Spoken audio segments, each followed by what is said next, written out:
October 14th, 1943. 27,000 feet above Schweinfurt, Germany, Captain Don Blakesley steadied his P-47 Thunderbolt. Below him, a sea of B-17 flying fortresses pushed toward their targets, Germany's vital ball-bearing factories. Around them swarmed over 300 Luftwaffe fighters, tearing through the bomber formations like wolves through a herd. Blakesley's fuel gauge was falling fast. 20 minutes left before he'd have to turn for home. 20 minutes to protect bombers that needed 3 hours to reach England. The math was brutal, and the reality worse. Before the day ended, 60 bombers and 600 men would vanish from the skies. As Blakesley turned back, he sent a message that would echo across Air Force headquarters. "We need a fighter that can go all the way to Berlin and back. Until we get one, we're sending these bomber boys to die." It wasn't locked in some secret hangar or hidden project. It was sitting ignored in an American warehouse, a plane dismissed as inadequate. The P-51 Mustang. Official reports had labeled it a failure, rejected it as unfit for high-altitude combat, and nearly canceled production altogether. Yet this unwanted machine would become the most successful fighter of World War II. Ironically, the transformation began not with a general or a commander, but with one stubborn mechanic in England, a man who broke every rule in the book to prove everyone wrong. The Mustang story started 2 years earlier in 1941. Britain was fighting for survival, desperate for more fighters. The Spitfire was excellent, but couldn't be built fast enough. The older Hurricane was already falling behind. When Britain asked the American company North American Aviation to build P-40 Warhawks under license, North American's president, James Dutch Kindleberger, made a bold promise. "Give us 120 days, we'll build you something better." It sounded insane, but Britain, running out of options, agreed. 120 days to design a brand new fighter from scratch, or fail completely. Chief Engineer Edgar Schmud led the design team, and what they created was ahead of its time. The NA-73X, soon called the Mustang, was aerodynamic perfection. Its laminar flow wing reduced drag dramatically. The radiator sat behind the pilot, using something called the Meredith effect, where hot air exiting the radiator actually created thrust. Even the fuselage was shaped using math, not guesswork, giving it the cleanest lines of any fighter of its day. And true to Kindleberger's word, the prototype flew just 117 days after design began. It was fast, sleek, and efficient, a masterpiece on paper and in the air. Early tests blew everyone away at low altitudes. The Mustang could hit 380 miles per hour at 15,000 feet and handled like a dream. But once it climbed higher, the magic vanished. The Allison V-1710 engine, powerful down low, lost breath above 15,000 feet. Speed plummeted. Climb rate collapsed. At 25,000 feet, the Mustang became prey. The Luftwaffe's Bf-109s and Fw-190s, hunting high above Europe, could dive on it and vanish before it could respond. The RAF loved its range, but had no use for a high-altitude escort that couldn't fight up high. The verdict: great airplane, wrong engine. By mid-1942, official U.S. reports sealed the Mustang's fate. Excellent performance below 15,000 feet, one concluded, but unsuitable for high-altitude operations. The Army Air Forces wrote it off. The British used it for low-level reconnaissance. North American moved on to other projects. The Mustang, once a symbol of American ingenuity, was quietly relegated to the background. But fate, and one rebellious test pilot, had other plans. April 30th, 1943. Rolls-Royce test pilot Ronald Harker wasn't supposed to touch the Mustang. He wasn't a combat pilot, and he definitely didn't have permission to fly foreign aircraft. But that day at RAF Duxford, he took one up anyway. He wanted to feel what all the complaints were about. And as he soared through the English sky, he realized something incredible. The problem wasn't the airframe. The Mustang itself was flawless. The only flaw was under the hood. Harker, a Merlin engine specialist, instantly saw what others had missed. The Mustang didn't need redesigning. It needed re-engining. Harker knew the Rolls-Royce Merlin engine intimately. It powered Spitfires, Hurricanes, and Lancasters. Its two-stage, two-speed supercharger meant it stayed powerful all the way up to 30,000 feet. The Allison engine gasped for air there. The Merlin thrived. Harker realized if you combine the Mustang's sleek airframe with the Merlin's altitude performance, you'd have something extraordinary. When he landed, he broke every rule that bound him. He wrote a report, unauthorized, unsanctioned, and technically illegal, urging immediate testing of a Mustang fitted with a Merlin. The report landed on Air Vice Marshal Sir Wilfred Freeman's desk. Freeman understood what it meant. He called it the most important recommendation to cross my desk this year. But there was a problem: politics. The Americans had already rejected the Mustang. Suggesting they were wrong would cause diplomatic chaos. Still, Freeman pushed forward. He approved an unofficial test conversion. No permissions. No paperwork. Just results. What followed was an act of mechanical rebellion, the kind that changes wars. Without telling the Americans, Rolls-Royce engineers took a British Mustang, serial number AL975, and tore out its Allison engine. They replaced it with a Merlin 61, the same heart that powered the Spitfire Mk9.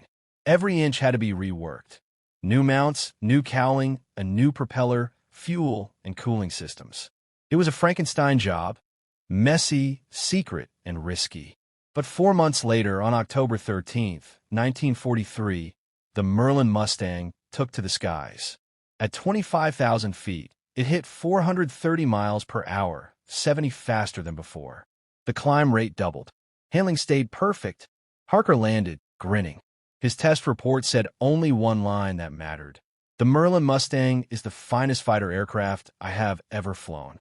When the test data came in, it stunned everyone. The Merlin Mustang reached 430 miles per hour at 25,000 feet, faster than anything the Allies had. It climbed like a rocket, handled beautifully, and had the same incredible range as before. In a single stroke, the Mustang had become everything the Allies needed: a long-range, high-altitude bomber escort fighter. The irony? It happened without permission. No official order, no approved budget. Just one man's defiance and an engineer's intuition. Freeman immediately sent the results to Washington with a note that read, "This aircraft could change the war." And he was right. Back in the U.S., General Henry Hap Arnold, head of the Army Air Forces, saw the reports from England. A fighter that could fly 2,000 miles, climb to 40,000 feet, and hit 440 miles per hour? It sounded impossible. But the British weren't exaggerating. They had the proof. Arnold sent a direct order to North American Aviation: convert 2 P-51s to Merlin engines immediately. What Arnold didn't know was that North American had already begun doing it quietly, partnering with the Packer Motor Company, the American firm licensed to build Merlins for the British. The revolution was already in motion.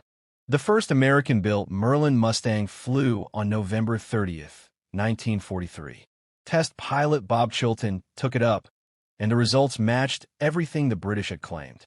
At 25,000 feet, it outran the P-47 and the P-38. It climbed faster, turned tighter, and burned less fuel. The numbers didn't just beat expectations, they shattered them. With drop tanks attached, its range stretched to 1,600 miles. The dream Captain Blakesley had spoken of, a fighter that could escort bombers to Berlin and back, was suddenly real. Hap Arnold ordered full production immediately. The P-51B Mustang was born. By December 1943, the first Mustangs reached England. They were assigned to the 354th Fighter Group, nicknamed the Pioneer Mustang Group.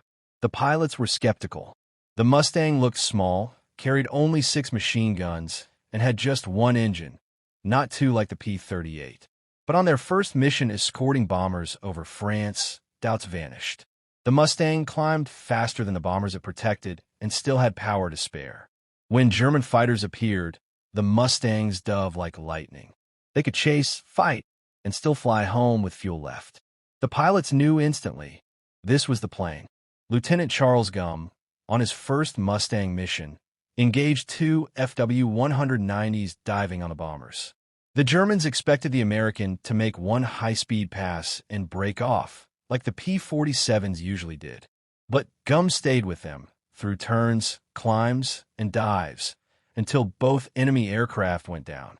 His debrief was short. The P-51 does everything the P-47 does, and it brings you home. This changes everything. From that day, bomber crews began to notice something new: friendly fighters that didn't have to turn back halfway. Through early 1944, Mustang squadrons multiplied across England. The 357th Fighter Group joined in February. The legendary 4th Fighter Group, Captain Blakesley's unit, switched to Mustangs in March. Suddenly, the skies over Germany were filled with sleek, silver fighters bearing shark-tooth grins and long, slender wings. The Luftwaffe, once confident in its dominance, started facing an enemy it couldn't outrun or outclimb. And worse, an enemy that never seemed to run out of fuel. German ace Gunther Rall, with over 200 kills, flew against Mustangs in early 1944. His report was blunt. The new American fighter is superior to ours in almost every way. It climbs faster, turns tighter, and flies farther. Our only advantages are heavier guns and experience. But even that is fading. For the first time, Luftwaffe pilots were forced on the defensive. Every mission became a gamble. Even if they escaped the bombers, the Mustangs would be waiting on the way home. The Mustangs' arrival didn't just change air battles, it changed strategy. General James Doolittle, commanding the 8th Air Force, gave new orders in January 1944. Destroy the German Air Force wherever you find it, in the air or on the ground. Fighters were no longer tied to bomber formations. They were hunters, free to strike first. Mustang groups swept ahead of the bombers, breaking up German attacks before they started, chasing fighters into their bases, and strafing airfields to keep them grounded. The hunted had become the hunters. The results were staggering. Before the Mustang, bomber losses on deep raids reached 10% per mission. By spring 1944, losses dropped below 4%. The Luftwaffe was being torn apart. Each month, more German aircraft were destroyed than replaced. American factories could outbuild, outrain, and outfly the enemy. By June, Allied air dominance was absolute. On D-Day, the Luftwaffe managed just 319 sorties. The Allies? Over 14,000. The sky belonged to the Mustang. To the men who flew it, the P-51 felt almost alive. Major George Preddy, who would become the top Mustang ace, said, "It does everything well, climbs, turns, dives, and shoots straight." It wasn't just fast, it was forgiving. Pilots could push it hard and still make a home. One veteran, Captain Donald Lopez, once landed his Mustang with 67 bullet holes and lived to tell the story. "It flew like it was angry," he said, "but it flew." That was the kind of aircraft pilots trusted with their lives. Even as the P-51B dominated Europe, North American kept improving it. In March 1944, they unveiled the P-51D, the most famous version.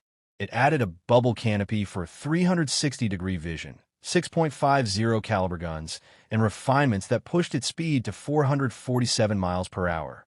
The D model became the definitive Mustang, sleek, deadly, and unstoppable. Later came the P-51H, lighter and faster still, capable of 487 miles per hour. But the war ended before it could show its power.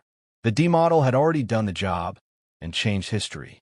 By war's end, the numbers spoke louder than words. 15,575 Mustangs built. Nearly 5,000 enemy aircraft destroyed in air-to-air combat.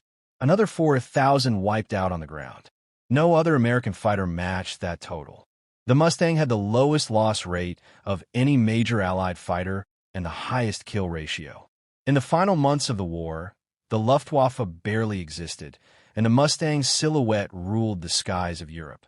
After World War II, the Mustang wasn't retired, it kept fighting. It served in Korea as a ground attack aircraft, in dozens of air forces worldwide, and remained in service into the 1980s. Even today, more than 150 P-51s still fly, their Merlin engines roaring over air shows, a sound that makes veterans stop and look up. But beyond the roar of the propeller, the Mustang stands as proof of something bigger, that innovation can outlast bureaucracy. Ronald Harker never set out to be a hero. He was a test pilot doing his job and breaking every rule in the process.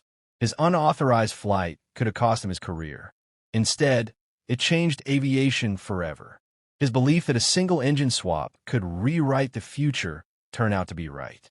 The Mustang he reimagined became the aircraft that won control of Europe's skies. One man, one report, one act of defiance, and history was rewritten. Captain Don Blakesley, the man who'd once said, "We're sending these bomber boys to die," ended the war leading his Mustang group to victory after victory. 580 German aircraft destroyed. Reflecting later, he said, "We had courage in numbers, but we didn't have the tool until the Mustang. Once we got it, everything changed. From ignored prototype to the fighter that made D-Day possible, the P-51 Mustang proved a timeless truth. Sometimes the greatest victories are born from rebellion. And sometimes breaking the rules is exactly what history requires."